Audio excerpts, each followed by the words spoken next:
¿Cómo están? ¿Todo bien? Bueno, hoy vamos a hablar de luxación de hombro, una patología que es muy frecuente en la consulta diaria. Para saber, nosotros sabemos que es una patología que es bastante frecuente, es más frecuente en hombres, es más frecuente en la segunda década, es muy relacionado a las actividades deportivas. Y lo que tiene que tener en cuenta de que, bueno, que es justo la articulación es una de las que más movilidad tiene, por lo tanto eso genera mayor predisposición a que se luxe. Nosotros teniendo en cuenta lo que es todo la cabeza humeral, la superficie que tiene con respecto a la cavidad glenoidea, que es poca, es muy chiquita, tenemos mayor chance de que se luxe esto. Es como que no la puede contener muy bien, dependemos mucho de la parte ligamentaria. Por eso, en una persona que a la vez tiene un poco de laxitud ligamentaria, tenemos mayor chance de que esta persona se luxe. Si nosotros vemos en el gráfico, vemos todo lo que es la cabeza humeral, lo que tiene, la forma que tiene, y lo que es la cavidad glenoidea, que no llega a cubrir toda la cabeza y como que le da muy poca superficie para contener. Si nosotros vemos la forma que tiene y vemos la cabeza humeral, la angulación que tiene, de 135 grados más o menos, y ahí vamos viendo lo que es después la glena, que es poco cóncava, o sea, para contener esa cabeza dependemos mucho de la parte ligamentaria, todo el rodete glenoideo, los ligamentos y la parte muscular. Nosotros acá tenemos los estabilizadores estáticos, que son toda la parte ligamentaria, la parte capsular, y después lo que tenemos los estabilizadores dinámicos, que es la parte muscular, que es todo el manguito rotador.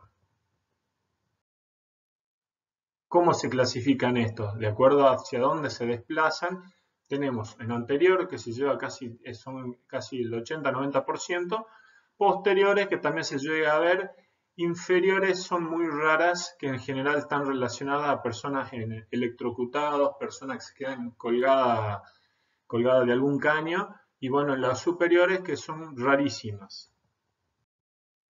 Si nosotros vemos cómo es el mecanismo, una de las opciones es caída con el brazo en extensión. Siempre tenemos que tener el brazo está en abducción y rotación externa. Justo de esa manera se produce la luxación. Esto estamos hablando de la luxación anterior, que es abducción y rotación externa. Si nosotros vemos cuando está haciendo la abducción, ¿qué pasa? Parte del húmero hace pivot con el acromión y eso es lo que favorecería que se rompa toda la cápsula articular, los ligamentos y se produzca lo que es la luxación. Es como que hace una pequeña pivot ahí y facilita lo que es la salida de la cabeza de la cavidad glenoidea. ¿Cómo se producen? Siempre el mecanismo indirecto es más frecuente.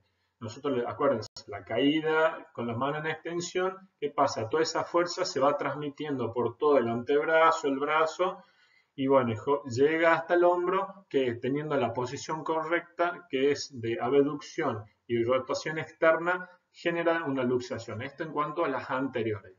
Las posteriores es muy similar, simplemente que lo que tenemos en vez de tenemos la abducción y tenemos rotación interna. Eso es lo que nos varía. Lo que son las luxaciones inferiores en general se produce por una hiperabducción. Por eso es muy frecuente en personas que quedan colgadas de algún caño y que, bueno, justo acuérdense de que hace palanca con el acromión y esta palanca favorece que se luxe. Las superiores son muy raras. ¿Qué es lo que pasa acá? Nosotros tenemos un poco de aducción y tenemos que tener un poco de fuerza sobre el eje, o sea, se transmite todo en la mano, llega y lo que tiene que hacer para salir para arriba, para luxarse, tiene que romper toda la estructura superior. En este caso puede romper la acromión, clavícula, puede haber abducciones del troquíter, del troquín y bueno, lógicamente la cápsula articular, ligamento, todo se rompe. Si nosotros vemos lo que es la clínica típica de la luxación anterior, nosotros vemos que, bueno, este es muy característico. Primero, lo que ya habíamos visto en otra clase, que es el acromión prominente o signo de la charretera.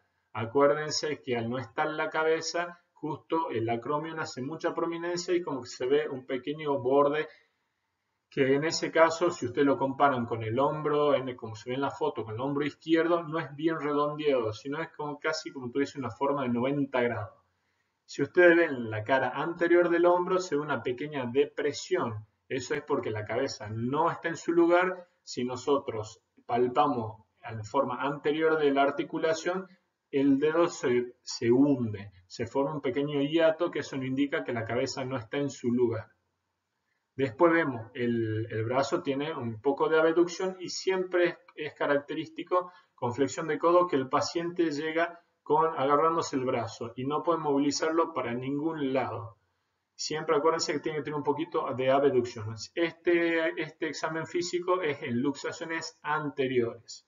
En luxaciones posteriores es casi similar, la única diferencia es que el brazo no tiene tanta abducción, sino puede estar más pegado y no suele confundir en cuanto a los diagnósticos diferenciales. Para hacer el diagnóstico, primero es simple, nosotros preguntamos cómo fue que se lastimó, qué es lo que le pasó. Y bueno, el paciente en general te relata cómo cayó, todo. ¿Qué pasa? El paciente viene muy dolorido y en esto nosotros vemos la postura clínica, acuérdense, con el brazo en abducción, agarrándose una mano con la otra y con mucho dolor e imposibilidad de movilizarlo. Acuérdense después, nosotros qué es lo que hacemos, pedimos una radiografía y con la radiografía en general tenemos el diagnóstico de certera. Hay muchos tipos de radiografía que se hacen. Al principio hacemos un clásico radiografía de hombro, con esto basta nomás. En caso de duda ya comenzamos a hacer pequeños otros tipos de radiografía como son las axiales. Tomografía en general en agudo no se hace nunca, se hace sí después, en caso que uno sospeche otra lesión asociada, alguna fractura, alguna otra lesión que pueden producir, que como la lesión de Hill-Sachs, que bueno, la tomografía no hace de que, bueno, que veamos mejor este tipo de lesión. Y la resonancia tampoco en agudo no se solicita, sí en post-reducción para saber si no tiene roto el manguito rotador o todo el rodete glenoideo. Acá nosotros vemos algunas de las radiografías que se pueden realizar. Recuerden ustedes de que esto es una patología que genera mucho dolor y solo en caso de duda se realizan este tipo de radiografía. La proyección A, como se ve arriba, esto es lo que se llama un frente estricto de hombro. Esto es porque lo que se hace el frente común que se hace de hombro, nosotros vemos medido de costado lo que es la articulación. De esta manera la vemos bien derecho, por lo tanto vemos con más precisión. Después tenemos la proyección B, lo que se llama axial de escápula. En este caso nosotros vemos la radiografía, vemos la escápula con forma de I y nosotros vemos la cavidad, la cabeza del húmero, podemos verla si está hacia adelante, hacia atrás o está centrada. Cuando está centrada, nosotros ahí vemos de que, bueno, que no está luxado y si nosotros tenemos duda, esto en general se solicita cuando son luxaciones posteriores, vemos lógicamente que está por detrás de la I. Y en ese caso confirmamos nuestro diagnóstico. La proyección C es una axilar de Belpo que en general no se utiliza mucho. Nosotros acá vemos una radiografía normal de hombro. Nos tenemos que acostumbrar a ver este tipo de radiografía. ¿Para qué? Nosotros acostumbrados a ver este tipo de radiografía, ¿qué pasa? Después, cuando tengamos una radiografía que es patológica, por lo menos nos llama la atención. Si nosotros vemos toda la cabeza del húmero, vemos bien redondita, se ve casi todo perfecto la esfera y la relación que tiene con la cavidad glenoidea. Cosa que nosotros cuando veamos otra radiografía que sea diferente a esta, por lo menos nos llame la atención.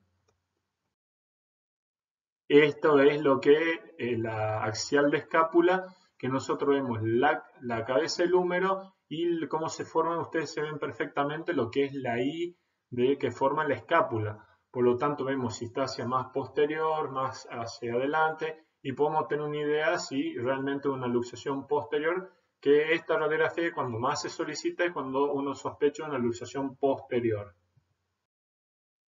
Si nosotros vemos, este es un paciente que llegó con una luxación, bueno, en este caso está en una camilla, tiene un poco de abducción y la paciente, bueno, acá no se ve, pero se está agarrando la mano y nosotros hacemos el examen, tratamos de palpar en la cara anterior del hombro, por debajo del acromión. Ustedes ven en la radiografía, en la foto de la derecha, vemos una depresión, que esta misma depresión siempre se recomienda hacer comparativamente con otro hombro para saber si es normal o no, pero en este caso claramente nosotros sabemos que es una luxación porque esa depresión es mucho más de lo que habitualmente uno podría llegar a encontrar. Por lo tanto, con esto es característico acuérdense, nosotros seguimos el acromion por debajo, ya sea lateral o la cara anterior del hombro, nosotros palpamos y el dedo es como que se mete ahí. Eso es como que casi confirma lo que es una luxación anterior de hombro. Nosotros pedimos una radiografía, en esta radiografía de frente vemos toda la cavidad glenoidea que está suelta, que está sola, y después vemos lo que es toda la cabeza del húmero que está por delante. Estas son la luxación anterior. En este caso, si ven con claridad, ven lo que es la abulsión del troquíter. Es una de las lesiones asociadas que muy frecuentemente se producen. Acuérdense, ¿cuál es la emergencia? La emergencia es la luxación. Primero lo que se hace es la reducción de la luxación y después se ve el tema de lo que es la fractura del troquíter. Acuérdense, la fractura no es en este caso, esta fractura no es una emergencia. La emergencia en este caso es la luxación. Recuerden ustedes que mientras más tiempo pase el paciente con el hombro luxado, mayor contractura muscular va a tener, por lo tanto, más difícil es reducir esa luxación y por lo tanto, mientras más contractura tenga, más posibilidad de hacer algún tipo de lesión. Y bueno, en algunos casos son personas que vienen de muy lejos, por ejemplo, no sé, del interior de Salta, que no tienen posibilidades de llegar a un traumatólogo, te llegan por ahí más de 24 horas, es muy difícil producir una reducción de esta luxación. Por lo tanto, sí o sí hay que anestesiar a ese paciente. Si nosotros vemos acá, algo raro le tienen que ver a esta radiografía. Si ustedes ven todo lo que es la cabeza del húmero, es como que si la comparan con la radiografía que era normal de frente de hombro, esto si ven que no tiene muy buena relación a lo que es la cabeza del húmero con la cavidad glenoidea. En este caso, porque tiene rotación interna, por lo tanto, esto se trata de una luxación posterior. No puede generar mucha confusión, por lo tanto, es necesario acostumbrarse a ver una radiografía para que una vez que uno está acostumbrado, puede saber de que algo raro tiene esta radiografía, por lo tanto, podemos sospechar que tiene esta lesión. Lógicamente, revisando al paciente, es como que más esta radiografía se confirma lo que es el diagnóstico. ¿Qué tratamiento? Siempre primero, en general, se trata de ver qué tipo de luxación es. Con la radiografía, con el examen físico, podemos saber casi todo eso. Y después, también hay muchas lesiones que están asociadas. En el momento, si bien en los libros te explican de que es necesario saber si que tiene alguna lesión, ya sea nerviosa, arterial, con el paciente, con el dolor que tiene, es muy difícil en el momento tratar de evaluar esto. ¿Por qué? Porque en ese momento de tanto dolor, él no puede diferenciar tanto si tiene zona de hipoestesia, de hiperestesia, salvo una lesión arterial que son rarísimas. Pero bueno, por eso en ese momento, ¿qué es lo que uno hace? Hacemos una radiografía, confirmamos qué tipo de luxación, le hacemos la maniobra de reducción y después, a medida que se va pasando dolor, recién vemos si es que tiene alguna lesión. La lesión más común que tienen son la lesión del nervio circunflejo, que nosotros si palpamos lateral del deltoides, ¿qué pasa? Necesitamos que este paciente tiene hipoestesia. Por lo tanto, sospechamos que puede tener una lesión del nervio circunflejo. En ese caso, lo más común son neuropraxias, que en general lo recuperan con el paso del tiempo. ¿Cómo se hace este tipo de reducción? Ya vamos a ver bien cómo se hacen. En general es fundamental. Recuerden que cuando uno se genera una luxación, ¿qué es lo que pasa? La persona tiene mucha contractura. Por lo tanto, si uno hace una tracción brusca, lo que hace puede producir más dolor, puede generar más lesiones. Por eso, primero hay que tratar de relajar al paciente, que el paciente trate de relajarse a pesar del intenso dolor, trate de relajarse. Muchas veces nosotros indicamos algún sedante, lo que más se utiliza un diazepam, para que la persona se relaje, genera un poco de relajación muscular también y nos facilita la tracción, por lo tanto la reducción es más fácil. La tracción se hace una tracción súper suave, muy suavecita, en forma progresiva y en forma sostenida. No hay que traccionar, cortar, sino que uno va traccionando y tienen que mantenerlo, cosa que lentamente se vaya relajando lo que es la parte muscular y logremos la reducción. En general, cuando una vez que uno puede lograr la reducción, después le pone un cabestrillo, clásico cabestrillo, y bueno, con esto se lo mantiene de acuerdo a 3 o 4 semanas. Y de ahí, en esos casos, si es la primera luxación, muchas veces puede andar sin ningún otro tipo de tratamiento, se hace con un buen fortalecimiento muscular, o sea, mucho tratamiento fisioterápico, y con eso andan bastante bien. ¿Qué pasa si ya la persona tiene 2 o 3 antecedentes de luxación? En este caso, ya sí o sí necesita hacerle una resonancia, que esa resonancia nos va a indicar si el paciente es quirúrgico, que en general ya contienen 2 luxaciones, casi son siempre quirúrgicos. Dentro de las complicaciones, la más común es la recidiva, o sea que se vuelve a luxar. Por lo tanto, siempre es necesario en la radiografía ver una lesión que es frecuente, que se llama de Hill-Sachs. Esto es una radiografía, muchas veces también se puede ver en la tomografía. ¿Qué es lo que observamos? Nosotros vemos en todo lo que es la cabeza humeral, nosotros vemos en la parte posterolateral, vemos una pequeña fobia, es como que está hundido un poco la cabeza. ¿Qué es hundimiento? Es cuando uno hace el mecanismo de luxación, el acromion marca la cabeza. Por lo tanto, nosotros cuando vemos esa lesión, sospechamos que esa persona tiene más chance que tenga una nueva luxación. Otra lesión que uno puede sospechar cuando uno hace una resonancia se llama lesión de Bankart, que es la lesión del rodete glenoideo. ¿Qué pasa? Este rodete, acuérdense que le da estabilidad. El rodete glenoideo lo que da mayor profundidad a la cavidad glenoidea. Por lo tanto, al estar lesionado es como que tiene menos estabilidad. Por lo tanto, cuando tenemos esas lesiones son quirúrgicas. Después, las lesiones del manguito rotor también son quirúrgicas. Esto se ve con la resonancia. La fractura, depende del caso, depende de la edad, todo. Algunas se operan y algunas no. Lesión nerviosa, la que tenemos, la más frecuente, es la del nervio circunflejo, que estos generalmente son neuropraxia, que con el tiempo, con el mismo tratamiento fisioterápico, andan muy bien. Lesiones arteriales son rarísimas, la más común son la arteria axilar, pero como le dije, es muy rara. Si nosotros vemos esta radiografía, nosotros vemos un paciente, vemos esta imagen sobre la cavidad glenoidea, nosotros sabemos que esta persona tuvo una inestabilidad, frecuentemente puede haber sido posterior a una luxación de hombro, y en este caso lo que vemos los 3 arpones que se ven ahí en la imagen. Como dijimos recién, tenemos que ver en la radiografía lo que son las presencias de la lesión de Hill-Sachs y después en la resonancia la lesión del rodete glenoideo posterior inferior, que esto se ve en la resonancia. Estas dos imágenes son como nosotros cuando vemos esta imagen sabemos que esa persona tiene más chance a que tenga una nueva luxación, o sea, una recidiva. Para la reducción hay varias maniobras, en general se utilizan 2 o 3 dependiendo cuántas personas hagan la reducción. Si nosotros vemos acá algunas de las maniobras que se utilizan, tenemos la imagen que está arriba a la izquierda, vemos lo que es la maniobra de Hipócrates. En general es cuando uno está solo. ¿Qué es lo que hace? Hacemos el hombro más o menos que está en abducción de casi 45 grados, nosotros ponemos el pie en la axila. ¿Qué es lo que buscamos con esto? De que cuando nosotros hagamos tracción el paciente no se venga.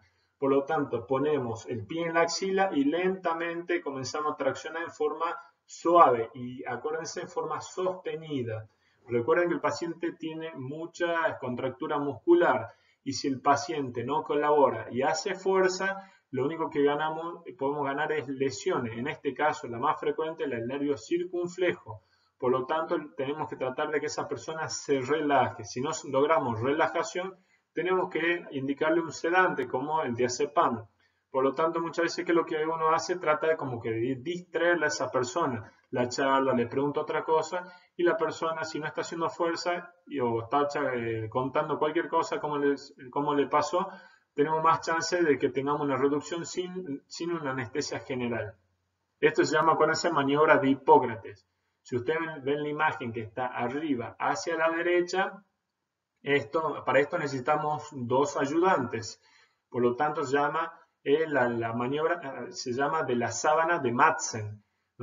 Hay una persona que tracciona el brazo en forma sostenida, tenemos una sábana con dirección opuesta al eje del brazo y después tenemos otra sábana más corta que es como que trata de desimpactarlo en forma lateral, traccionando hacia afuera del hombro. Esto uno básicamente en la guardia cuando son varias es la que más se utiliza porque es la que más rápidamente logramos la reducción. Después hay otras maniobras que se utilizan poco como la de Kocher y la otra es que dejando con un peso, con la posición como se ve en la camilla esa, que eso en la tracción pasiva se va traccionando y lentamente se va a reducir.